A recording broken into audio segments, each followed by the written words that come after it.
went to the doctor. I got a phone call that I never expected. With hope, you can really overcome any situation. You have one life to live. Never stop climbing. How did you process that? I chose to do that. It all comes down, as we know, to a decision. Your community played a big role in your journey as well. We have a choice to thrive in life and climb. The only way to do that is taking one step at a time and choosing courage over fear. We appreciate you being on the show. Thanks a lot, Kelley. I would like to welcome everybody back to another episode of the House of Bricks podcast. As you know, if you've been following our show, we featured some incredible athletes, NBA champions, Super Bowl champions, guys in the Hall of Fame at the University of Kansas. We feature top CEOs, keynote speakers, and really anyone that has a message and a story that is trying to inspire others to overcome whatever situation they're in and use it for a positive. And today I am very excited to welcome our next guest, Kelley, whose journey to me is nothing short of inspiring. She's a transformational speaker. She's empowering other people through her coaching, and behind the brilliant and inspiring podcast called Addicted to the Climb, which fits exactly with what we're teaching people and inspiring people with the House of Bricks podcast. So Kelley, welcome to the show. Thank you so much for having me. So excited to be here. Well, we're excited to have you here. And you and I were talking a little bit before the show, but why don't you tell our guests where you're from and a little bit about you? Sure. I'm from Boston, Mass, where it's very cold right now and snowy, but it's all good. I love a good snowstorm. I am, like you said, the founder of Addicted to the Climb, which it's where I teach ambitious, faith-driven women how to become confident and courageous on their climb of life and in business. I'm also a breast cancer survivor, and I have to throw this in. Besides being a podcaster and an author, I am a 4-time national bikini champion. And that was something that I'm really proud of to this day. And I'm a mom, and I am just loving life. I'm living life to the fullest at being addicted to the climb. Well, that's amazing. I did not win the bikini contest. So I entered, and unfortunately it was a women's contest, so they threw me right. I'm just kidding. Threw you right off the stage. Yeah, I have to be careful now with some of those jokes, but I'm here to offend some people. If you're not offending someone, you're not telling the truth. You gotta pick a lane, right? Right. I had to throw that in because that was it was a little out of my comfort zone to do that, but it was really brick by brick. I had to really push myself in ways that I never knew I was even capable of doing. And so it was a proud moment in my life. So when was that? 2012 and 2013.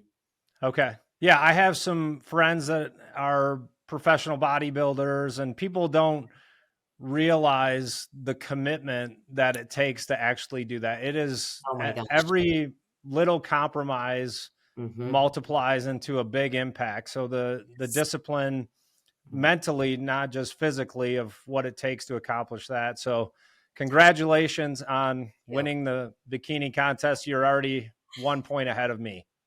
Well, thank you very much. I appreciate that. So you mentioned overcoming breast cancer. When was that? And can you kind of walk us through that experience? Sure. That was 2008. And I was actually in the process of opening my fitness business 3 months prior. So I was excited. I'm opening this business for women to train them. And I was opening a Kelley's boot camp. And what happened, I went to the doctor. I got a phone call that I never expected. You know, here I am ready to teach fitness and empower women in their health. And the doctor says, Kelley, you have cancer. And it was just a shocking moment, a rock bottom moment for me, because I felt all the feels, anger, shame, just so sad that this had happened to me. But to tell you the truth, when I look back, the only way I got through that moment was my faith. And I really had to lean heavily on my faith at that time, or else I was crumbling. I didn't know if I could go on. And my faith really got me through. I ended up opening the business anyway to show women that if here I am going through this diagnosis, but if I can do it, you can do it. I felt I had a job to do to lead women so they can become courageous in their lives and just keep showing up for them. And that's what I did. And it really, when I look back, it was beautiful. I think God had a plan. He knew I was opening this business, and yet I had the diagnosis. But if I didn't have those women showing up for me as much as I was showing up for them, it was a win-win situation, really. And that's how I got through.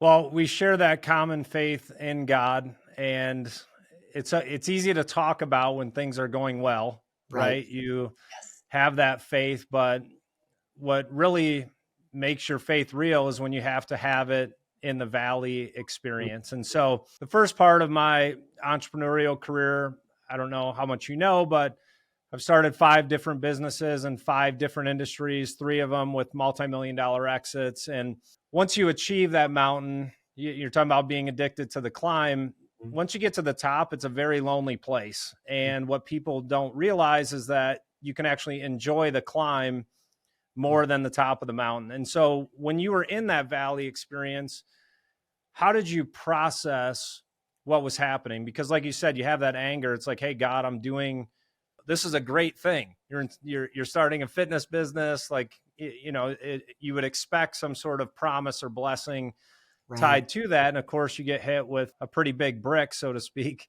How did you process that, but also stay active in your faith? So I want to bring up that I grew up as an only child with the best parents in the world, but my mom suffered with rheumatoid arthritis from when I was born. And I saw that woman go through just awful, awful mental. It was really, it attacked her joints to the point where she couldn't really walk. Holding a fork was very hard, but she always had her faith. She always woke up ready to go. What are we doing today? Nothing was stopping this woman. So as I watched that, I witnessed that as an example in my life. I knew that when I was diagnosed with this breast cancer, I could either sink or I could just start climbing again in my life. And I chose to do that. It all comes down, as we know, to a decision. We can either let the diagnosis take you down, or you can speak to the diagnosis and say, this is not the plan for me. You can speak life into yourself. And that's what I watched my mother do her whole entire life. So I knew if she was doing it, I can do it. And I wanted to, again, show other women that they can do it. Those women in that fitness business was my motivation to just keep climbing. I didn't want to go down. I wanted to fight this with all I had and persevere and just keep showing up. And that's really what it came down to, making the decision every morning when I woke up at 4:30 in the morning to show up for my class at 5 o'clock. I wanted to prove to myself that I'm strong and I can do this, and nothing is going to take me down until it takes me down. And that's what I did day after day. It was really just a mental game that I was playing, and I wanted a win. I chose to bet on myself. I chose faith over fear, which was something I said to myself day after day in the middle of the night when the fear would come into my head and say, are you going to make it? What's going to happen next, Kelley? What if your cancer spreads and you're you die? Like all the things were happening in my life, the spiraling out.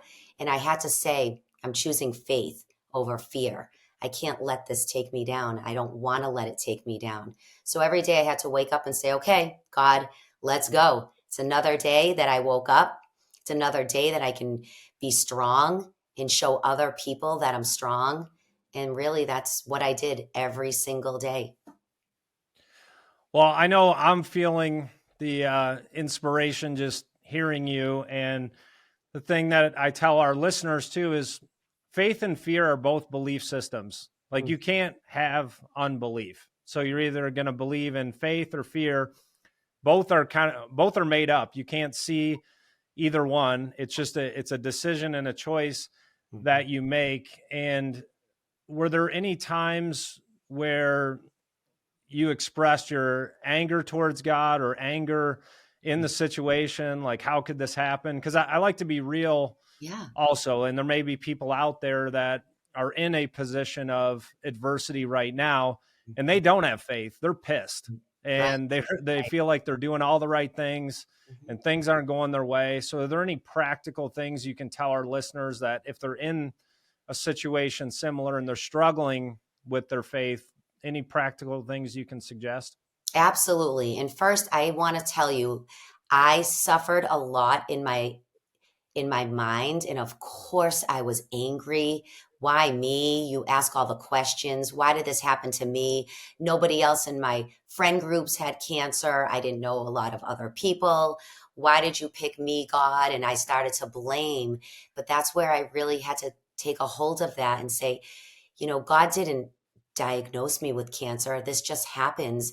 How can I make the best out of this situation? I don't want to stay in my pity party. Staying in my pity party was so much harder than actually believing I can get better. I just started to believe that if God wants me better, I'm going to get better, and I'm going to believe that that's what he wants for me. That's the part when I chose faith. I didn't want to sit in the fear. The fear was causing me to feel more sick in my body. It was causing my mind to just go down those deep, dark spiral, valleys that I didn't like being in. So it was taking me places that were really scaring me. And the only other option, like you said, was we can either choose faith over fear. We can't see either, but I didn't want to stay scared all the time. So I chose the faith because, again, I saw my mom choose faith her whole life, suffering, and she always had a smile on her face. I saw the hope that it brought her. So that's why I wanted to feel that instead of all the fear that was making me have headaches and feel sicker in my body. So when it comes down to it, how do you really want to feel?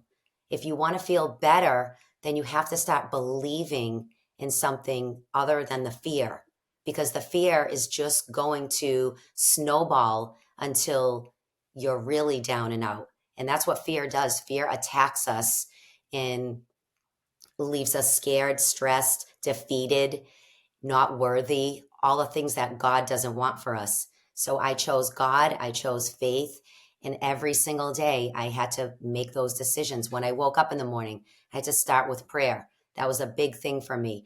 And if you're not a believer, or if you don't have faith, it's just telling yourself that you're going to be okay. The more you speak life into yourself, the more that you'll feel hopeful. And that's really what you want at the end of the day, to feel hopeful, right? Instead of feeling worry and fear. And that's really where it starts. No, that's great advice. And a couple of things that you said in there. And as a coach, advisor, podcast host, inspiring other people, I still, every single day, I have to renew my mind. We are programmed daily by society to be afraid, not feel good enough. It's just a constant bombardment. And so every morning you have to take that time to renew your mind. And the second thing that you talked about is the most powerful four-letter word on the planet is hope. And if you take away someone's hope, then the clock just starts ticking and their time to the cemetery. But with hope, you can really overcome any situation. And so just want to encourage anyone out there that's struggling. The first thing you start with is hope that things are going to get better, belief, faith. And it's not a set it and forget it decision to have faith. It's a constant renewing of your mind. And not everyone was as fortunate as you are to have a great example as a parent. We're all just given the parents that we have, Yep. and that's how God intended it. And it sounds like the community of women that you surrounded yourself with. So obviously you can have great parenting examples, you can do your own things, but it sounds like your community played a big role in your journey as well. Absolutely, they sure did. But I want to share with you one of the mottos that I always say is be the one. Be the one that doesn't go down. Be the one that fights for you. I say your life is worth climbing for. Addicted to the Climb is about you becoming committed to your climb. We all have to climb out of deep, dark places. Nobody's exempt from hardship, no matter what, divorce, grief, cancer. I mean, we all face adversity. But for me, I want to choose to be the one to commit to the climb, because what else is there? If you're not climbing, if you're not, like you say, stacking bricks every single day, you're going backwards. And I know for me, I don't want to do that. I don't want to stay the same. I believe I was not born average. And I believe you're not born average because you're listening to this podcast. So get committed to your climb. Get committed to yourself that you're not going to go down. You're going to have faith and hope that things will get better, because that's the only way you will climb to new heights. That's the only way you'll break through that next level. And I just choose, that's why faith is so important to me.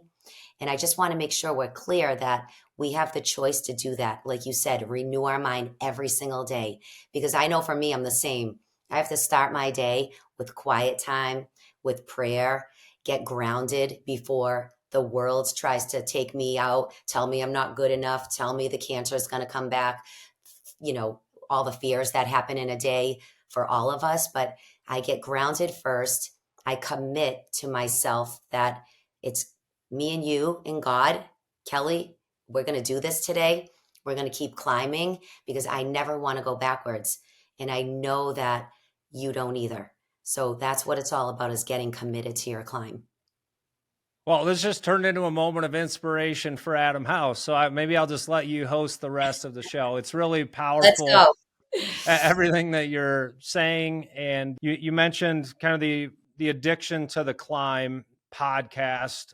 So I'm a guy, as you can tell, and also have a sports background. So a majority of our audience is a male audience. Mm-hmm.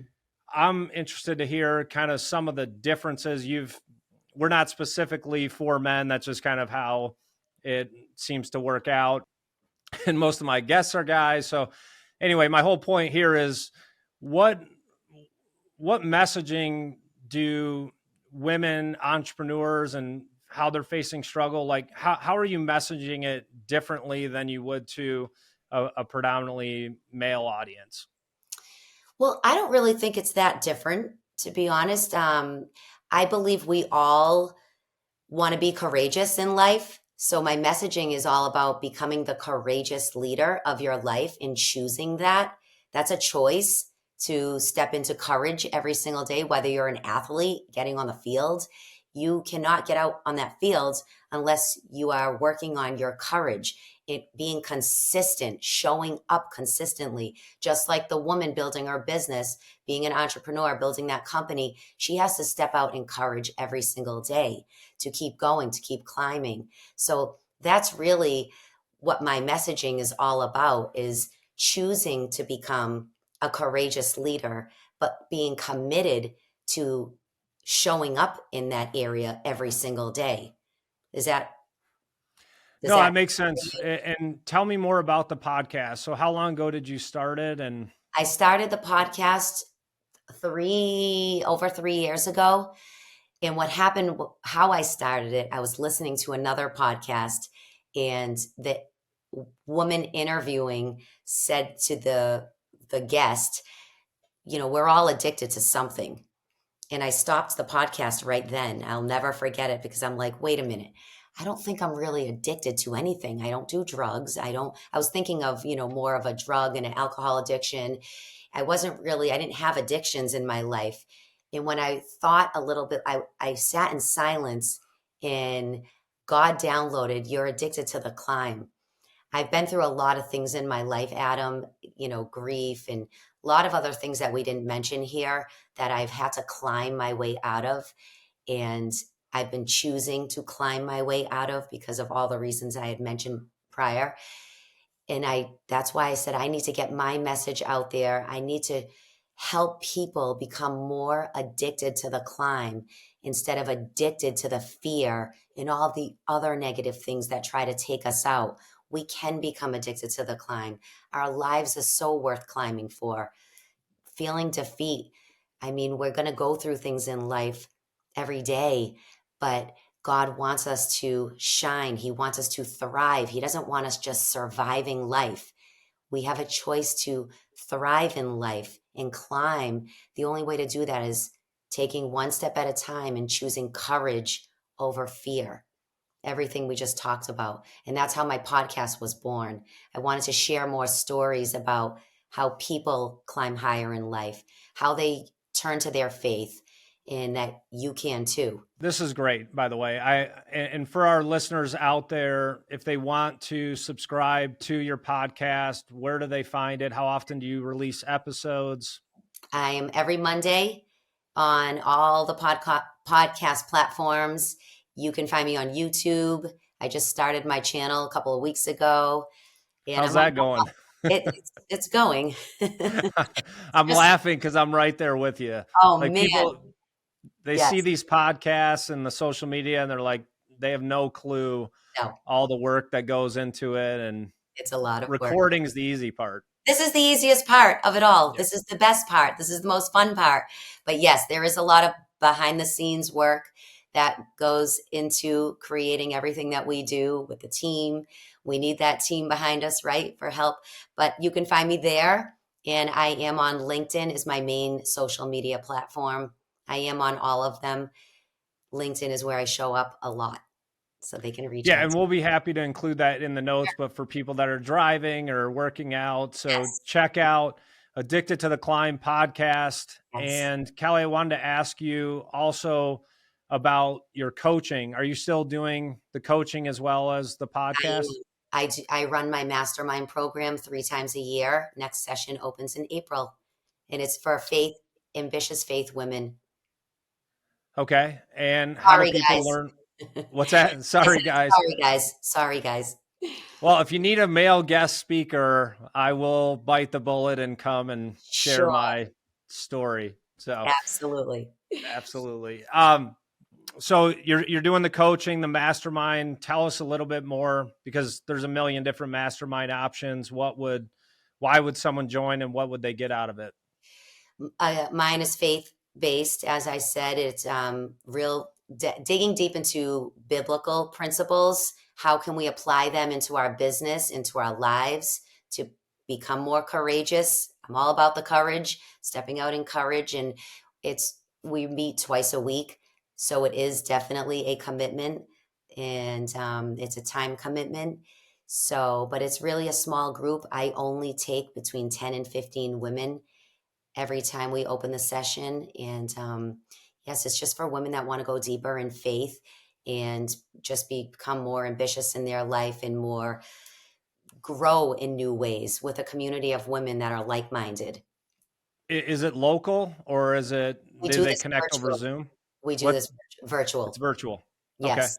Yes. And we'll be sure to include that in the show notes as well. And so as we look to wrap up here today, I think, again, well, I know your message is resonating, even if it's with one person, because I actually I've been through a ton of adversity in my life as well, losing a father unexpectedly, going through divorce. My wife was actually misdiagnosed with cancer at one point. So they told her she had 5 years left to live and to rally the troops. This was back in 2012. We were actually living in Boston at the time. And so fortunately, it was a misdiagnosis, but it took several months to figure that out. And so I can resonate somewhat with that and then just losing a parent. But look, we all go through hard times. And even if you haven't gone through an experience to that degree, everyone's problems are real to them. So if there is kind of this teaching out there, oh, just be grateful you're not in so and so situation. Well, you still have problems that are real to you. You have to process them. Yes. But one of the most important things to get out of that place is to realize that our feelings are not facts, and there is a battlefield for your mind and your thoughts. And so you can control only one thing in your life, and it's what you think and how you respond. You Yeah. can't control your health, you can't control your finances, but you can control your mind and your response. And so I just want to encourage all of our listeners out there, again, whatever you're going through, just make it simple. It's not an epiphany to have faith. It's just the simple steps of positive thoughts and believing. And we've talked about the Bible. Just for me, that has always been my cornerstone Yes. in my place of when I'm not in a good spot. And I see it now. It's funny. I see all these influencers and social media people like thinking they've come up with new ideas, and it's all been written 5,000 years ago. Like they're just rephrasing Bible verses and Yes. making it in common language, but it's all been there. There's not much new under the sun. Yes. And so go back to the source of truth. Now, I'm not preaching here. I'm just giving people good advice. So here it is. Kelley, any closing thoughts for our audience today or anything you wanted to share we didn't cover? I would just say never give up on you. You have one life to live. Never stop climbing. Place those bricks in over, brick by brick, you'll build that house. You'll get through that problem. There's always a light at the end of the tunnel. There's always a light at the end of the darkness. So really it's all about your belief. And like you said, we can't control what happens in the world. We only can control our minds and our thoughts. So choose to think great things, and great things will happen to you and for you the more you choose that. I really do believe that. Well, thank you, Kelley. I'm ready to go climb some mountains because I'm super inspired spending time with you. And I've built my career on never being addicted to the outcome. It was never about the Yes. money or my name in lights, even though my name is now in lights. But it's just, again, my wife kicked me out, and she's not kicked me out of the house, but kicked me out of my comfort zone, said, you got to get out and tell your story. People need to hear it. It's never been my goal, but now I'm doing it for other people and not myself, and trying to just make an impact on entrepreneurs and helping them enjoy the journey. So again, I want to thank you for being a guest on the House of Bricks podcast. Next time I'm in Boston, I am going to look you up and hopefully connect. So we appreciate you being on the show. Thanks a lot, Kelley. Thank you so much.